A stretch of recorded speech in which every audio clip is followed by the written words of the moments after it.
Là, nous sommes toujours à Beauvais. Hein, et nous sommes aujourd'hui, on peut dire la date, nous sommes le 25 juin 2016. Et nous sommes donc à la maladrerie que Rémi nous a fait découvrir. Voilà. Qui est en fait une ancienne léproserie. Qui est vraiment un site exceptionnel qui a été fondé au XIe siècle et qui est assez remarquable. Par les vestiges. Voilà, de ce qui reste en tout cas. Et là, tout au long, en fait, on a rencontré une charmante personne qui nous a expliqué un petit peu qu'il y avait une exposition temporaire de Carole Chevron. Et pour un petit peu souligner le caractère de la maladrerie, qui était donc une ancienne léproserie, donc d'où les mains, elle a expliqué les mains qui sont faites en cire et qui, à la finale, s'il fait chaud, vont commencer à se dilater, pour un petit peu donner, pour imager les lépreux, avec les crécelles qui étaient l'instrument indispensable, voilà, pour prévenir de leur passage. Voilà. Donc on va découvrir au fur et à mesure différentes petites expositions, décorations artistiques de cet artiste. Ce sont des expositions temporaires. Voilà. Et après nous irons voir le jardin. Le jardin qui vraiment vaut le détour. Alors là, Dominique, là, s'est arrêté sur cette plante. Alors c'est du dacia. Alors on l'utilise souvent en tant que plante annuelle. Bah écoute, elle s'éclate là. Elle est bien là. Là, visiblement, ils l'ont quand même ici en tant que plante vivace. Donc ça doit être une plante qui demande quand même d'être bien exposée au soleil. Oui. Elle doit quand même avoir une certaine fragilité. C'est vrai qu'on a quand même depuis quelques années des hivers relativement doux, donc ils arrivent à les conserver. Mais si on avait un hiver très rude, je doute que le dacia puisse être conservé. En tous les cas, là, il a trouvé sa place. Voilà. Hein, avec la sauge bicolore dont on a parlé dans une de nos vidéos en expliquant comment faire pour garder sa double couleur. Et ce que j'avais remarqué sur ce site, c'est que des éléments très simples, une barrière comme cela, faite carrément avec ça doit être du châtaignier, ça donne une touche vraiment très sympathique. Ouais. Là, les dahlias ne sont pas encore en fleurs. Ici, les dahlias, ils ne les arrachent pas, ils les laissent pousser en pleine terre. Ils ne les retirent pas, ils les laissent en pleine terre. Là, cette dahlia-là, pour donner un petit peu une idée, ils vont donner des couleurs mauve un peu violet. D'accord. Et avec le rosier là qui est blanc, ça nous fait un contraste, là, ça va nous faire un contraste de couleurs vraiment génial, mais avec cette barrière en fond, c'est vraiment une très bonne idée.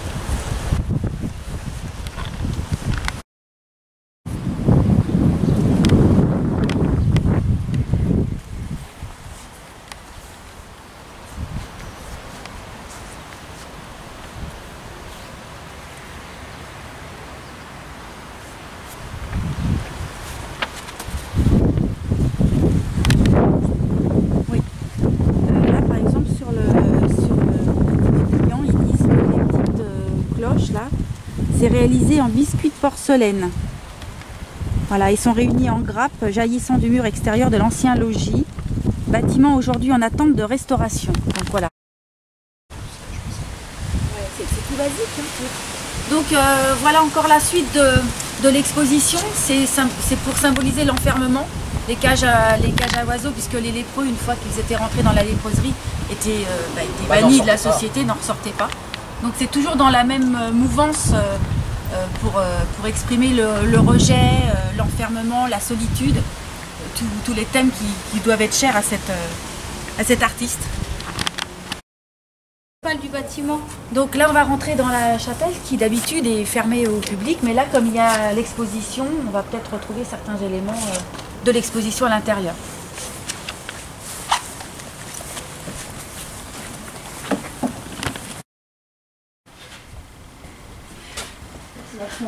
Donc là on est dans la chapelle. Oui, et voilà ce qu'il y a. Et en fait, dans le prospectus, il parle que bon, il y a une architecture qui est mise en place avec du bois. Et donc la micro-architecture mise en place dans la chapelle évoquait alors la séparation entre reclus et personnes saines qui suivaient le même office sans se voir. Là, il y a encore une idée de séparation des lépreux avec les gens, comme c'est une chapelle, je suppose qu'ils ne devaient pas se côtoyer. Donc là, en fait, il faudrait venir voir et avoir l'explication avec une personne du site.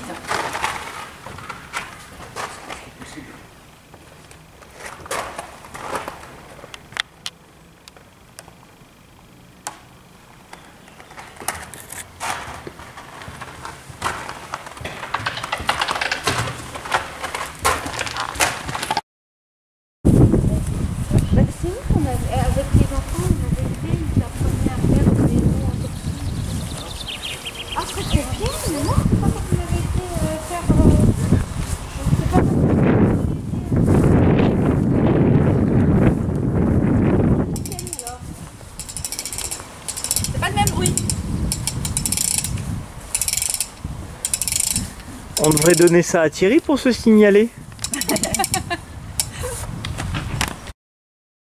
Donc en fait, après avoir vu l'exposition temporaire, on rentre dans le jardin. Le jardin lui-même, le jardin de la maladrerie, qui est un espace pédagogique. Donc on va voir aussi des parties de jardin dont les enfants sont amenés à y travailler vraiment dans le cadre pédagogique.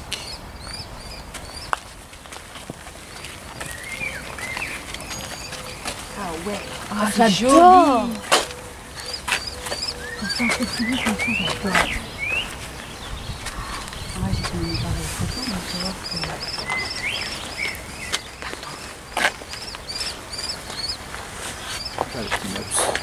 Et puis avec l'espèce de porcelaine bleue juste au pied de l'équinoxe.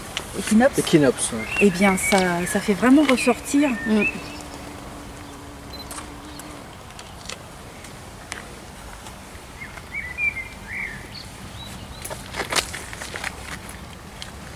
C'est moi qui ai fait tomber. J'ai eu peur.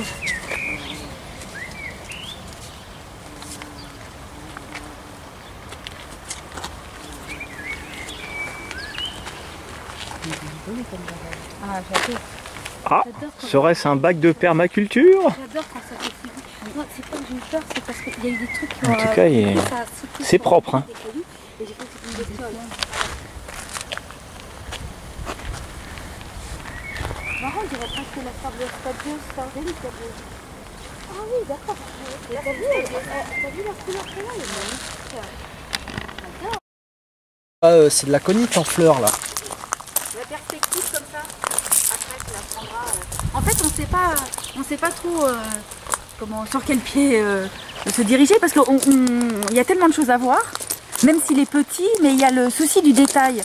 C'est un jardin qui paraît un peu fouillis quand on rentre comme ça, mais chaque végétal a sa place et je trouve que c'est travaillé d'une manière raffinée. Et tu parles de fouillis, et justement là on a un exemple, là, nous avons les fleurs bleues là, qui sont donc les pieds d'alouette, que l'on appelle aconite, et à côté de cela vous avez la valériane. C'est une plante que l'on trouve très couramment un petit peu partout à l'état sauvage. Et même si la valériane est une plante qui aurait tendance un petit peu à se semer très facilement un peu partout, elle existe aussi bien en blanc et en rose.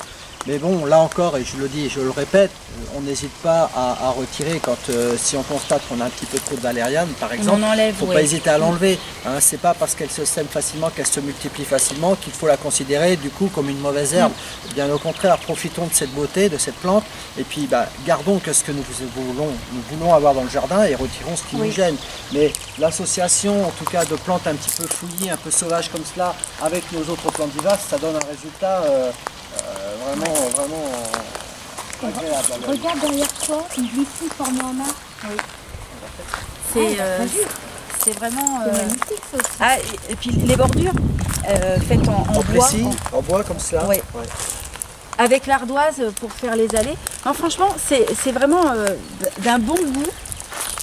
C'est un jardin où on se sent un peu libre, je trouve. Hein, un peu chez nous. Un peu chez soi. Un peu chez nous. Jardin, parce qu'il fait intimiste à la fois et bon, super bien organisé. On est content d'être là. Tout à fait. Il faut pas mal de structures comme ça en charme. C'est vraiment faire sur une attaque comme ça. Ouais. Parce que j'ai d'accord faire, fallait des choses,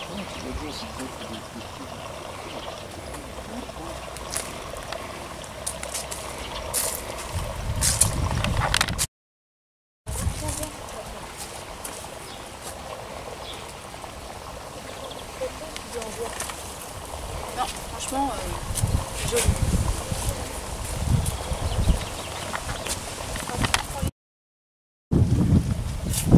Même les céréales, regarde comment ils travaillent ça. Tu l'avais vu ça aussi, le jardin avec les céréales comme ça? Non, j'avais fait un petit peu, j'avais fait des choses avec du millet, des choses comme ça.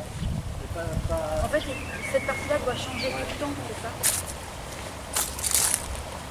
Ça, c'est vrai que c'est génial. Hein.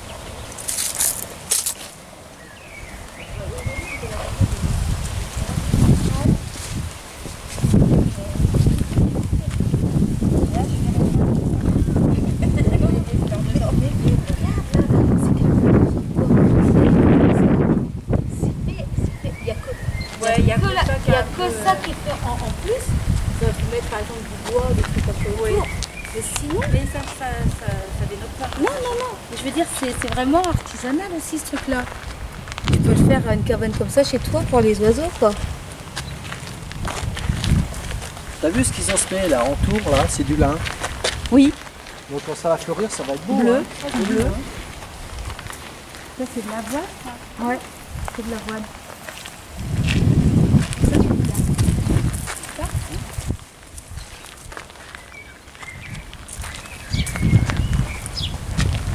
Il est où le lin alors? Voilà, le lin qui est comme ça, en Ah bordure. oui, tout le lin. Super.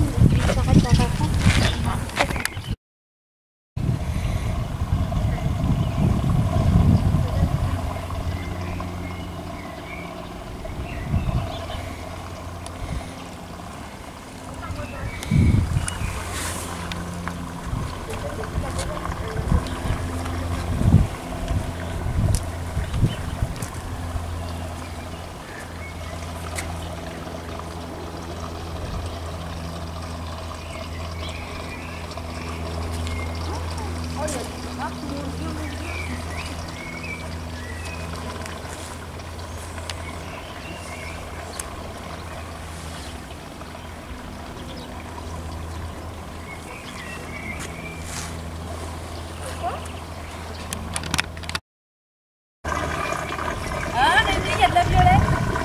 C'est la violette de Toulouse.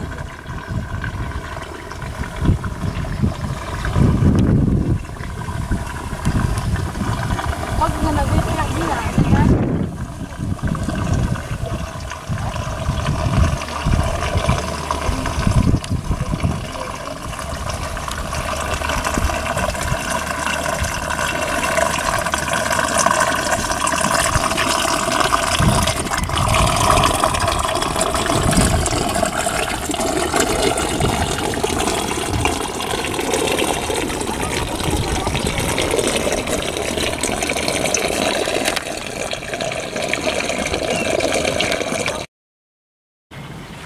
Ça devait être une aide pour les concombres.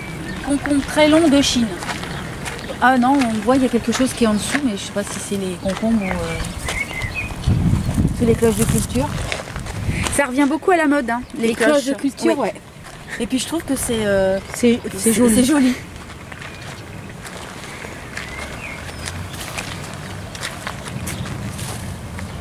Toi, t'as un oiseau qui est dedans. Ouais, il y aura un oiseau dans la haie. Ouais.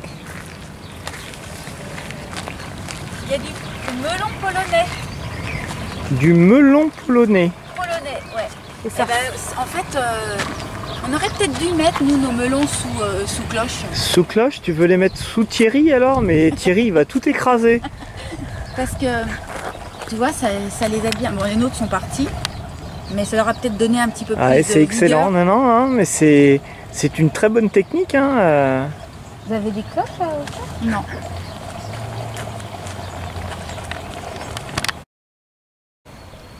Ça peut être sympa. Et par exemple, il y a aussi le 21 août, tu peux te constituer un herbier. Ouvert au public de 3 à 99 ans. En fait, c'est vraiment un parc qui est vivant toute l'année. Il y a plein d'animations.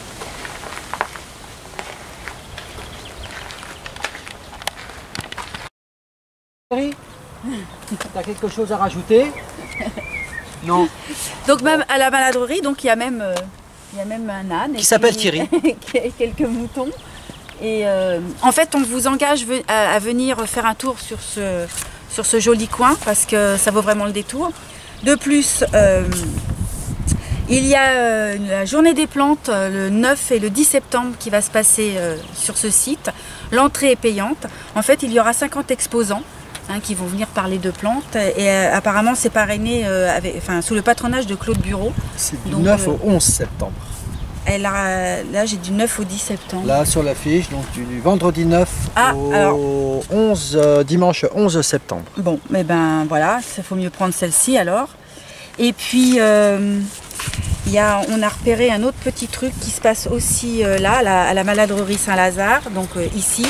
Il y a un festival, le 6e festival des arts du cirque et de la rue, le 27 et le 28 août 2016. Voilà. Malice et merveille. Malice et merveille. Voilà. Et là, on fait un peu non, ça se passe ici sur le site. Oui. Et là, c'est plus du type spectacle de rue. Oui, c'est ça. C'est moins plante. Hein. Voilà. Tout en étant dans un cadre magnifique, c'est de venir en famille et s'amuser avec les artistes. Voilà. Bon, bah alors on vous dit à bientôt. À bientôt.